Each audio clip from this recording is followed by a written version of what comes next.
சுதந்திர போராட்டத்தின் தலைமகன் மாவீரன் நேதாஜி பற்றி இந்திய தேச திருமகன் பகுதியில் பார்க்கலாம். இந்திய விடுதலை போராட்ட வீரரான நேதாஜி சுபாஷ் சந்திர போஸ் 1897 ஆண்டு ஜனவரி மாதம் 23ஆம் நாள் ஒடிசா மாநிலத்தில் உள்ள கட்டாக்கில் ஜானகிநாத் போஸுக்கும் பிரபாவதி தேவிக்கும் 9வது மகனாக பிறந்தார். இவரது குடும்பம் பல தலைமுறைகளாக வங்க மன்னர்களின் படைத்தலைவர்களாகவும் நிதி மற்றும் போர் அமைச்சர்களாகவும் பணியாற்றிய பாரம்பரியம் கொண்டது. படிப்பில் முதல் மாணவனாக விளங்கினார் போஸ். சிறு வயதில் இருந்தே விவேகானந்தர் போன்றோரின் ஆன்மீக கொள்கைகளை ஆர்வமுடன் படித்தும் வந்தார். துறவரத்தில் தன்னை ஈடுபடுத்திக் கொள்ள விரும்பி 16வது வயதில் வீட்டை விட்டு வெளியேறி வாரணாசி சென்றார். ராமகிருஷ்ண மடத்தைச் சேர்ந்த சுவாமி பிரம்மானந்தரை சந்தித்து ஞான வழிமுறைகளை பயின்றார். சுவாமி பிரம்மானந்தரின் ஆலோசனையை கேட்டு தம்மை தேசத்திற்கு அர்ப்பணித்துக் கொள்ளும் முடிவுக்கு வந்தார் நேதாஜி. 1919ஆம் ஆண்டு ICS தேர்வுக்கு படிக்க லண்டனுக்கு சென்றார். ICS தேர்வில் 4வது மாணவனாக தேர்ச்சி பெற்றார்.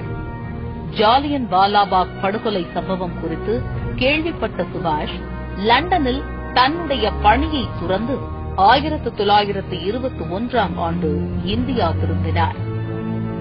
சித்தரஞ்சன் தாஸ் என்பவரை முன்னோடியாகவும் குருவாகவும் மதித்து காங்கிரசில் இணைந்து வெள்ளையர்களுக்கு எதிரான போராட்டக் களத்தில் குதித்தார். பல முறை சிறைவாசம் அனுபவித்தார். 1928ஆம் ஆண்டு காந்திஜியின் தலைமையில் தொடங்கிய காங்கிரஸ் மாநாட்டில் சுயாட்சிக்கு எதிர்ப்பு காட்டிய காந்திஜியின் முடிவை தவறு என நேதாஜி கூறினார். இதனால் காந்திக்கும் நேதாஜிக்கும் இடையே கருத்து வேறுபாடு ஏற்பட்டது. பிறகு இந்திய விடுதலைக்கு ஆதரவு தேடி ஐரோப்பாவிற்கு தன்னுடைய பயணத்தை மேற்கொண்டார். பாரத நாட்டின் விடுதலைக்காக Vienna, Czechoslovakia, Poland, Hungary, Italy, Germany, Europe, Austria போன்ற நாடுகளுக்கு பயணம் செய்த நேதாஜிக்கு ஆஸ்திரியாவைச் சேர்ந்த எமிலி என்பவரின் அறிமுகம் கிடைத்து பிறகு காதலாக மலர்ந்தது. 1937ஆம் ஆண்டு டிசம்பர் 27இல் இருவரும் திருமணம் செய்து கொண்டனர். இவர்களுக்கு 1942ஆம் ஆண்டு அனிதா போஸ் என்ற மகளும் பிறந்தார். 1938ஆம் ஆண்டு இந்திய தேசிய காங்கிரசின் தலைவராக தேர்ந்தெடுக்கப்பட்ட நேதாஜி தேச விடுதலைக்காக தாம் தீவிரவாதியாகத்தான் போராடுவேன் என்றார். போஸ் தலைவரானதும் ரவீந்திரநாத் தாகூர் அழைத்து அவருக்கு பாராட்டு விழா நடத்தியதோடு மட்டுமல்லாமல் நேதாஜி என்ற பட்டத்தையும் அவருக்கு வழங்கினார். நேதாஜி என்றால் மரியாதைக்குரிய தலைவர் என்பது பொருள். 1939ஆம் ஆண்டு 2வது முறையாக காங்கிரஸ் தலைவர் பதவிக்கு நேதாஜி போட்டியிட்டார். அதை விரும்பாத காந்தி அவருக்கு எதிராக நேருவையும் ராஜேந்திர பிரசாதையும் போட்டியிடுமாறு வற்புறுத்தினார். ஆனால் அவர்கள் போட்டியிட மறுக்கவே பட்டாபி சீதாராமையாவை நிறுத்தினார். ஆனால் பட்டாபி சீதாராமையா தேர்தலில் தோற்றுவிடவே தனக்கு பெரிய இழப்பு என்று கருதிய காந்தி உண்ணாவிரதம் இருக்கத் தொடங்கினார். அகிம்சை முறையில் போராடினால் பல ஆண்டுகளாக இந்த போராட்டம் இழுத்துக்கொண்டே போகும். கோடிக்கணக்கான இந்தியர்களை வெறும் 20,000 வெள்ளையனை கொண்ட ராணுவம் அடிமைப்படுத்தி வைத்திருக்கிறது. ஏன் இந்த ராணுவத்தை அடித்து விரட்டக்கூடாது என காந்தியிடம் நேதாஜி கேட்க அதற்கு அகிம்சை என சொல்லி துளியளவும் ஒப்புக்கொள்ளவில்லை காந்தி. ஜாலியன் வாலாபாக் படுகொலைக்கு தலைமை ஏற்று நடத்திய ஜெனரல் டயரை சுட்டுக் கொன்றார் உத்தம் சிங்.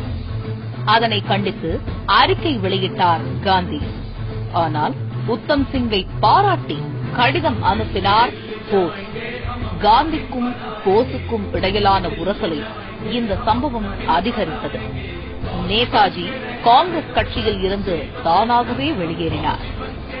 1939 அகில இந்திய ஃபார்வர்ட் பிளாக் கட்சியை தொடங்கி அதன் அகில இந்திய தலைவராக நேதாஜியும் தமிழக தலைவராக பசும்பொன் முத்துராமலிங்க தேவரும் பதவியேற்றுக் கொண்டனர்.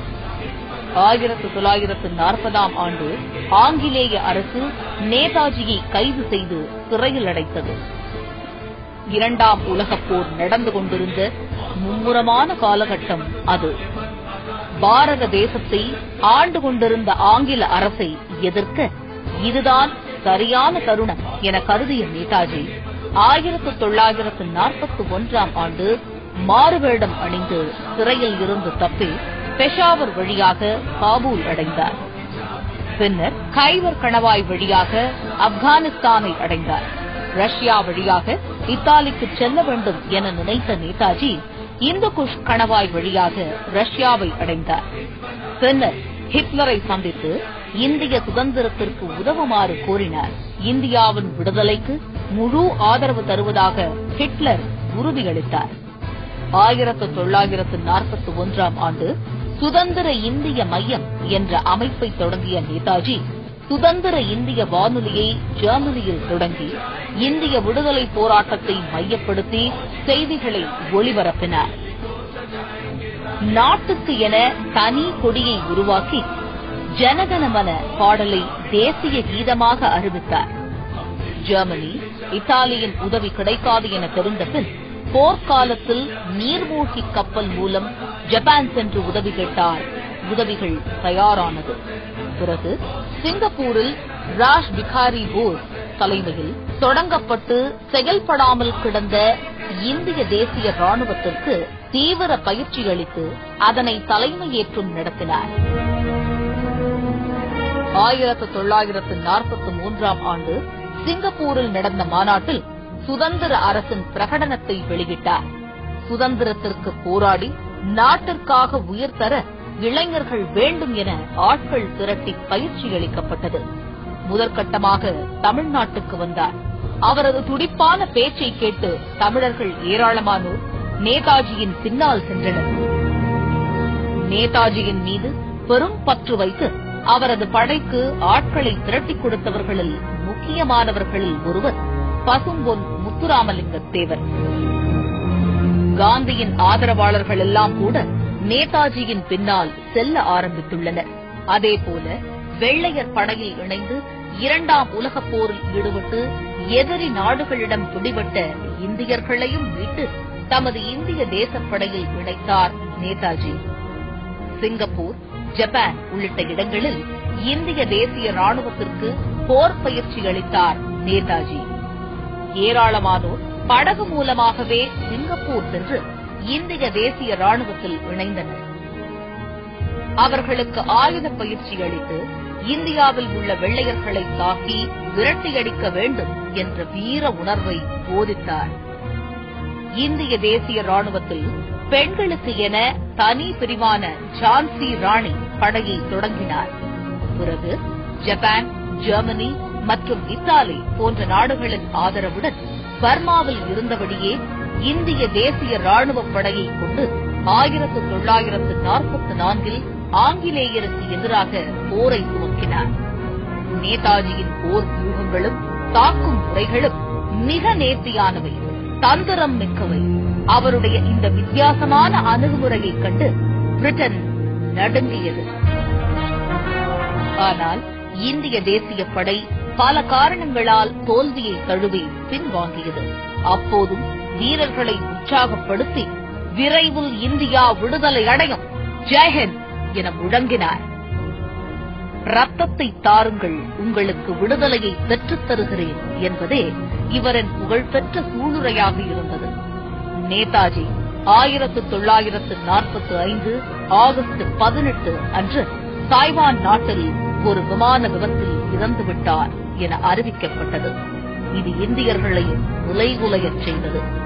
இருந்தாலும் தேவர் போன்றோர் அவர் இறக்கவில்லை என சொல்லி வந்தனர். நேதாஜி ரஷ்யாவிற்கு சென்று 1970களில் இறந்துவிட்டதாகவும் சொல்லப்பட்டது. காசியில் 1985 வரை வாழ்ந்த துறவி பகவான்ஜி அல்லது கும்னவி பாபாதார் சுபாஷ் சந்திரபோஸ் எனவும் சொல்கிறார்கள். இன்று வரை அவருடைய மரணம் மர்மமாகவே இருக்கிறது. 1945 பிறகு 2 ஆண்டுகள் கழித்து இந்தியாவிற்கு சுதந்திரம் கிடைத்தது. நேதாஜியால் ஏற்பட்ட பெரும் கிளர்ச்சி கொழுந்து விட்டு எரிந்து கொண்டிருந்த நிலையில் இனியும் இங்கிருந்தால் உயிருக்கு ஆபத்து என பயந்தே வெள்ளையர்கள் வெளியேறியதாக அரசியல் வல்லுநர்கள் கூறுகிறார்கள். நேதாஜி எப்போதும் வைத்திருக்கும் சிறு பையில் மிகச்சிறிய பகவத்கீதை புத்தகமும் துளசி மாலையையும் ஒரு மூக்கு கண்ணாடியும் இருக்குமாம். உண்மையான தேசப்பற்றுள்ள ஒவ்வொருவரும் நேதாஜியை இதயத்தில் வைத்து போற்றுவர் என்பது உண்மை.